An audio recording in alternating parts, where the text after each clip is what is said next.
Hey everybody, this is John. Today I'm going to show you how to change the brakes on your BMW 3 Series. I've done this on the models E30, E36 and 46 before. It's pretty much all the same. So if you got one of those cars, you're covered. Newer cars, it would probably be the exact same procedure. Change your brakes on most cars, pretty much always the same deal.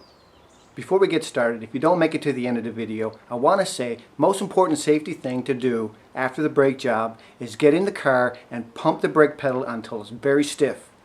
Do that before starting the car, even before taking it down off the jack stands. Because if you don't do that, you're not going to have any brakes and your car could roll, and you put the brake on, it's going to go to the floor and you can't stop and you could hurt somebody or beat up the car. You're going to need a C-clamp. A 3-inch one will probably do it. This is a 4-inch one, even better. A breaker bar, which is just basically a bar that's not really a ratchet. Or you could just use a regular ratchet with maybe a pipe or something, because you're going to need some leverage. This is a 1/2 inch, which is good. Or you could use a 3/8. You're going to need a 3/8 also. Torque wrench that can go up to like, I don't know, 60 foot-pounds, something like that. You're going to need a fucking big hammer and maybe a short stick, piece 2x4. Not really necessary for the 2x4, but it would be good.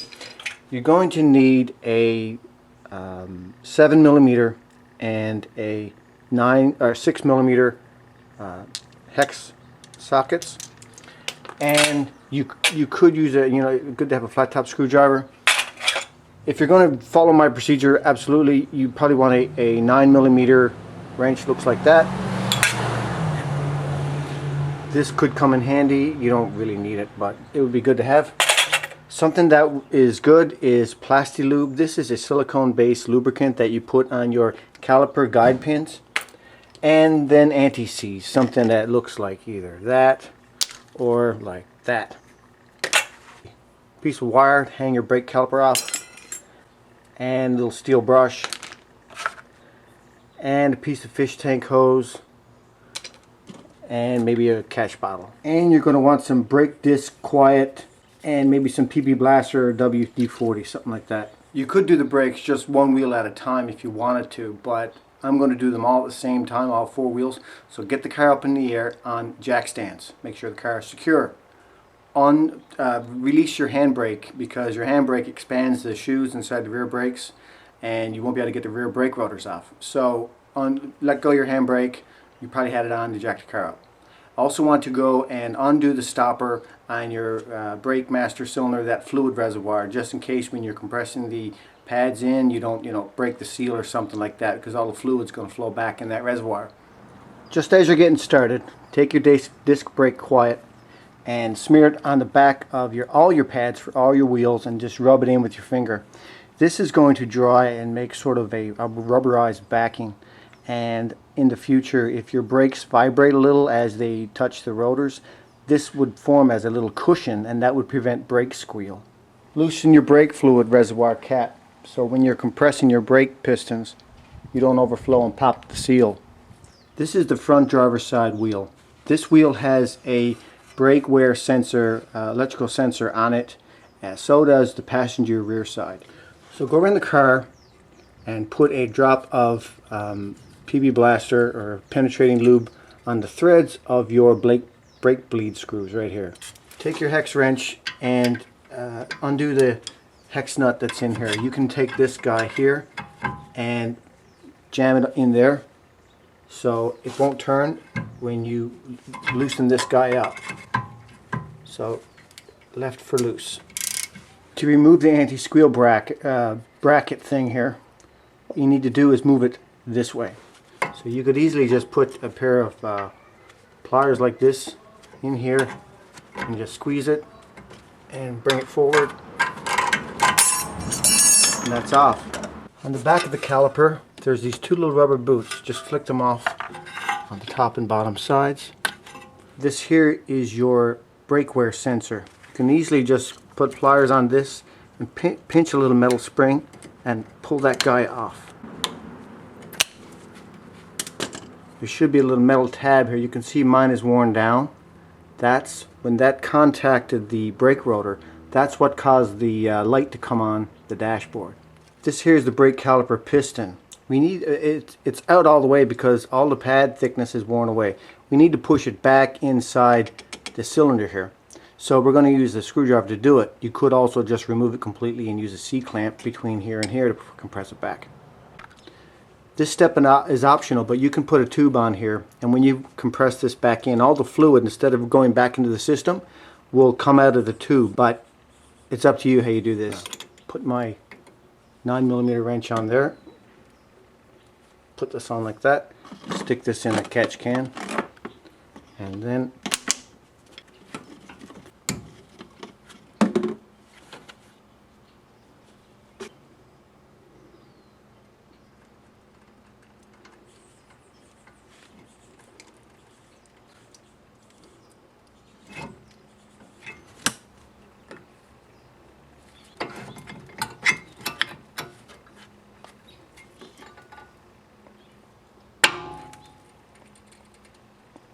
you can really get it back all the way.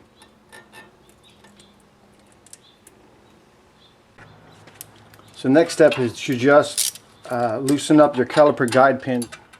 I'm loosening these guys up.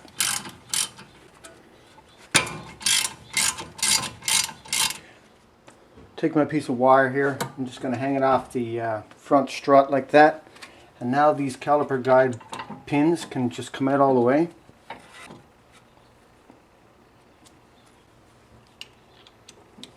And now the caliper can be lifted away, and you can just stick it up on the wire.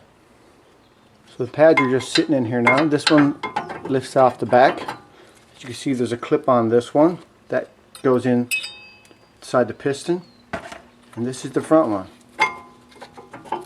Just lifts off like that.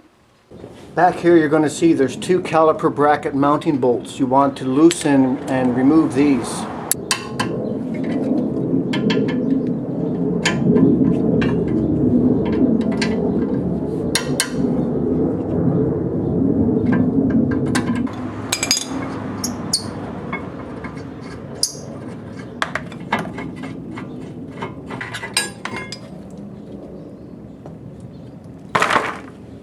Now to get your brake rotor off, this guy here is probably rusted on around here.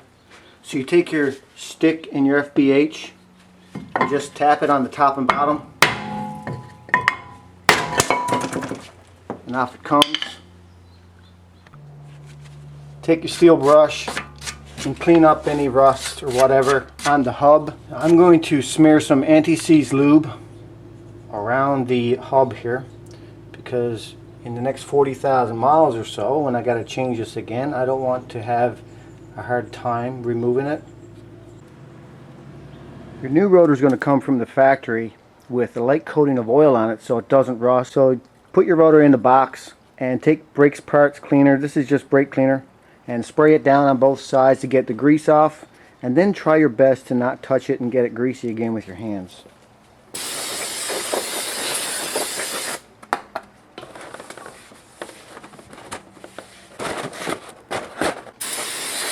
Take your little nut, put a little bit of anti-seize on it, put the new clean rotor in place.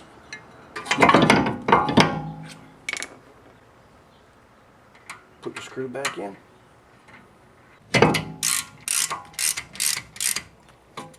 If your piston is not all the way back, you can just take your C-clamp and make sure that it's fully seated.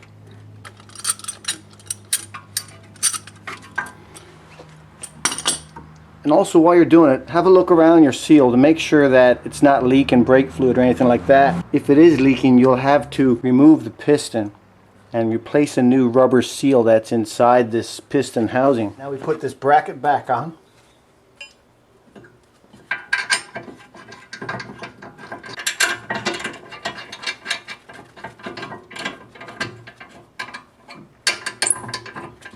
Torque this to 81 foot-pounds.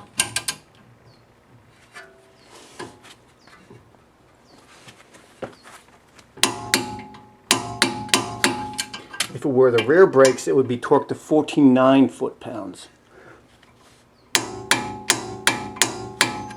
Now you take your pads, you can put this one, with the clip. Press back into the piston like that. And then this front one can just be placed in the caliper, laid there just like that. And we bring this thing down and we just put it in place.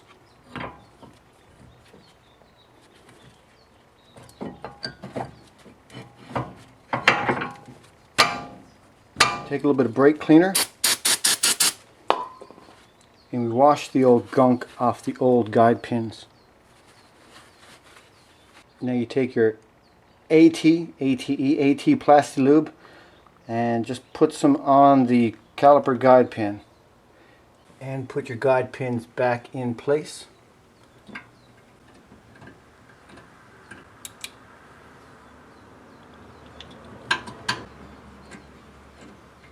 And the guide pins on both front and rear brake pads get torqued to 26 foot-pounds.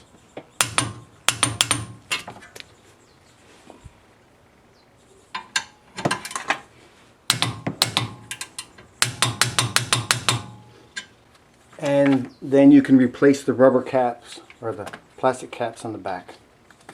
Now the brake pad wear sensor connects into this little box right behind the wall here. The door opens, you're going to see this. Just pull this out and unplug it. Your new sensor has a plug like that, and a little clip end.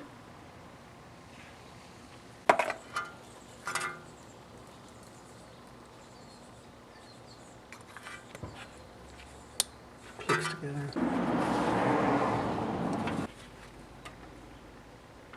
The sensor then just clips on over here, I guess.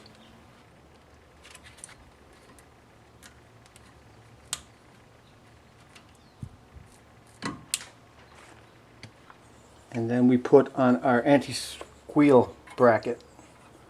Just stick it like that, stick it in the bottom. We peel the front back like that, and right there you get like that. Stick this little thing in like that, and that's it. Now this is the rear brake. It's almost the exact same thing as the front. The only difference is that the brakes themselves are slightly smaller because, you know, most of the weight's up front of the vehicle. Front brakes do most of the work. Everything comes apart exactly the same as the front.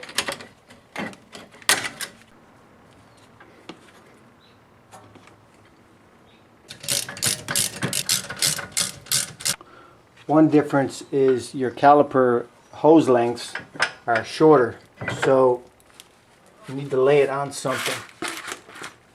This is the rear pad. The front one was gone. This rear pad is almost like brand new. Just goes to show, if your brake light's on, you can probably get away with just replacing your front brakes and not doing your rear at all.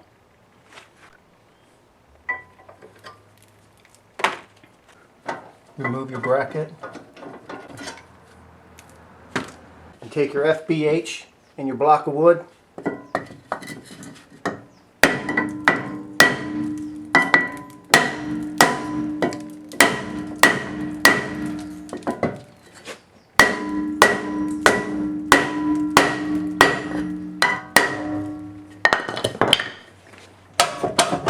Wiggle this guy off.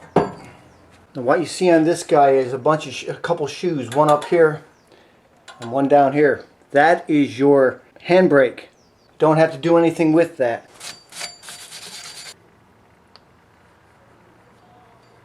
Install your clean rotor.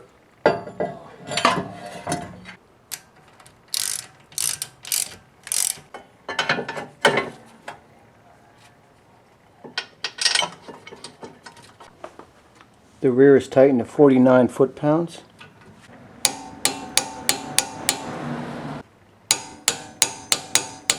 Clean your guide pins. And put lube on them. And this one you just put in the piston, caliper piston, just like that. And put your other one just like this.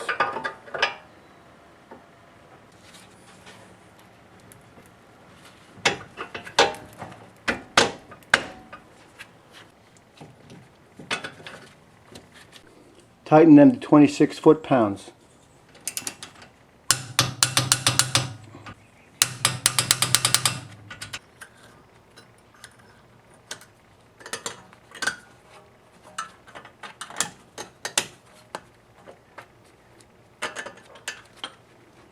Put your two little plastic caps back on.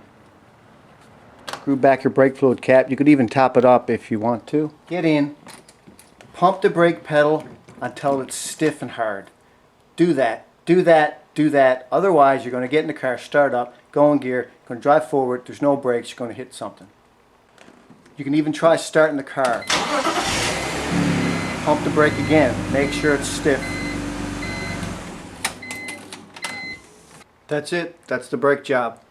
Now would be a good time to bleed the brakes if you wanted to. I've got another video to show you how to do that. If you search my page, you'll find it. That's it. Thanks for watching.